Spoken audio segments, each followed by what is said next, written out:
नमस्कार, मैं हूं विवेक। और मैं हूँ सोनिया। हमारे इस खास विश्लेषण सत्र में आपका स्वागत है।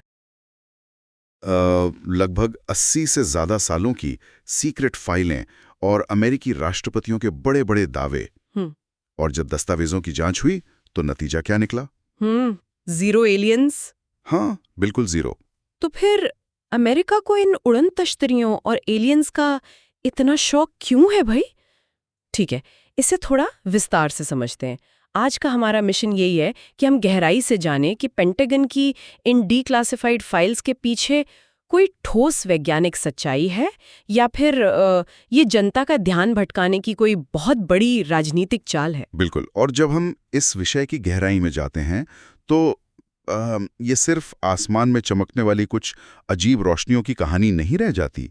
मतलब ये इंसानी मनोविज्ञान और शीत युद्ध की राजनीति का एक बहुत बड़ा जाल है। हलचल तो तब बहुत तेज हो गई थी जब बराक ओबामा ने सरेआम कह दिया था कि एलियंस असली हैं, लेकिन मैंने उन्हें नहीं देखा। हाँ, वो बयान काफी वायरल हुआ था। और उसके तुरंत बाद डोनाल्ड ट्रंप ने तो 1940 से 2024 तक की सारी यूएफओ फाइल्स को पब्लिक करने का आदेश दे दिया।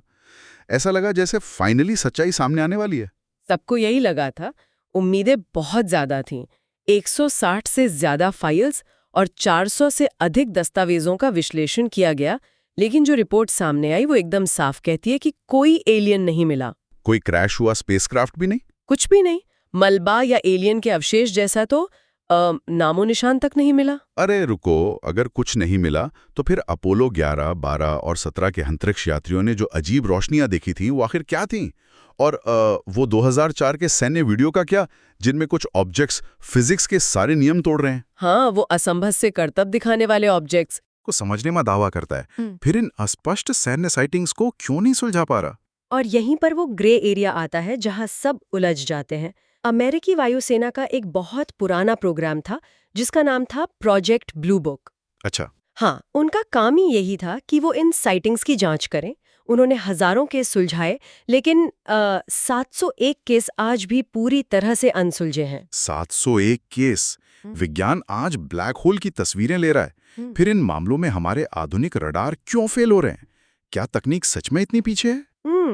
क्योंकि कई बार ना मामला विज्ञान के फेल होने का होता ही नहीं है। ये जानबूझकर छिपाई गई सैन्य तकनीक का मामला होता है। और जब सरकार साफ जवाब नहीं देती तो लोग खुद ही कहानियां बनाने लगते हैं। जैसे वो बॉब लजार वाला किस्सा। उसने तो बाकायदा टीवी पे आके कह दिया था कि एरिया 51 में एलियंस और उनकी उड़न तस्तरियां छिपाई गई हैं। और हैरानी की बात तो यह है कि लोगों ने मान भी लिया। लोगों ने इसलिए मान लिया क्योंकि आसमान में सच में उन्हें कुछ अजीब चीजें उड़ती हुई दिख रही थीं, पर वो एलियंस नहीं थे। तो वो क्या थे? शीत युद्ध के दौरान एरिया 51 असल में एक टॉप सीक्रेट मिलिट्री बेस था। वहां अमेरिका अपने U-2 स्पाई प्लेन की टेस्टिंग कर रहा था। ओह, तो वो जासूसी विमान थे? हाँ, और ये विमान 60,000 फीट की ऊंचाई पर उड़ते थे। उस समय किसी भी आम हवाई जहाज के लिए इतनी ऊंचाई नामुमकिन थी। तो जब इन सिल्वर रंग के विमान पर सूरज की रोशनी पड़ती थी तो नीचे से वो चमकती हुई गोल उड़न तश्तरियों जैसे ही दिखते थे। क्या बात है! मतलब सरकार ने जानबूझकर लोगों को उस एलियन थ्योरी पर विश्वास करने दिया ताकि उनका वो टॉप सीक्रेट स्पाई प्लेन दुनिया की नजरों से बचा रहे। एग्जैक्टली, यही रणनीति थी। और इसके साथ ही ना अमेरिकियों का एक मनोवैज्ञानिक पहलू भी जुड़ जाता है जिसे फ्रंटियर मिथ कहते हैं। मतलब हमेशा किसी नई अनजान दुनिया को खोजने की ललक। तो जब धरती पर खोजने को कुछ नहीं बचा तो आसमान की तरफ देखने लगे। सही कहा।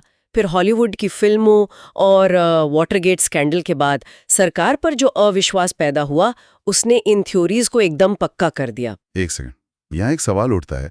अगर सरकार ने अतीत में इतना झूठ बोला है और जनता उस पर शक करती है, तो फिर सरकारें ठीक आज के समय में इन फाइल्स को खुद क्यों सामने ला रही हैं? यहाँ सबसे दिलचस्प बात यह है कि ये रोमन साम्राज्य के सर्कस जैसा एक बहुत पुराना फॉर्मूला है। सर्कस? वो कैसे? रोमन शासक जब जनता को असली मुद्दों से भटकाना चाहते थे ना, तो वो स्टेडियम में ग्लैडिएटर के खेल शुरू करवा देते थे। जनता एंटरटेनमेंट में मस्त रहती थी और अपने अधिकारों या समस्याओं पर सवाल पूछना बंद कर देती थी। तो मतलब आज का सर्कस ये यूएफओ फाइल्स हैं? बिल्कुल। सोचिए 2025 तक 77,000 मैन्युफैक्चरिंग नौकरियों के जाने का खतरा मंडरा रहा है। महंगाई एकदम चरम पर है और एप्स्टीन फाइल्स जैसे विवादित मामले सामने हैं जो बड़े बड़े नेताओं की पोल खोल सकते हैं। ओह, तो इन सब से ध्यान हटाने के लिए एलियंस की बात करना एक परफेक्ट डिस्ट्रैक्शन है। हाँ, ये रहस्यमयी है और इसमें मजा भी आता है। और सबसे बड़ी बात, इसमें किसी भी वर्तमान नेता पर कोई सीधा राजनीतिक आरोप नहीं आता। वाह, आसमान की तरफ उंगली उठा दो ताकि कोई ये ना देखे कि जमीन पर क्या चल रहा है। ये चर्चा सच में ये सोचने पर मजबूर करती है कि जब कोई सनसनीखेज जानकारी अचानक परोसी जाए तो क्रिटिकल थिंकिंग से ये पूछना बहुत जरूरी है कि भाई अभी क्यों। एकदम सही कहा आपने, क्योंकि हर खुलासे के पीछे एक टाइमिंग होती है और उस टाइमिंग का असली मकसद समझना ही सबसे जरूरी है। और इसी से एक और बड़ा सवाल खड़ा होता है, अगर कभी भविष्य में सच में हमारा संपर्क किसी बाहरी दुनिया से हो जाए तो क्या मानव समाज उस पर विश्वास करेगा या उसे भी सरकार का एक और डिस्ट्रैक्शन मानकर टीवी चैनल बदल देगा। अभी के लिए बस इतना ही, अगले वीडियो में मिलते हैं।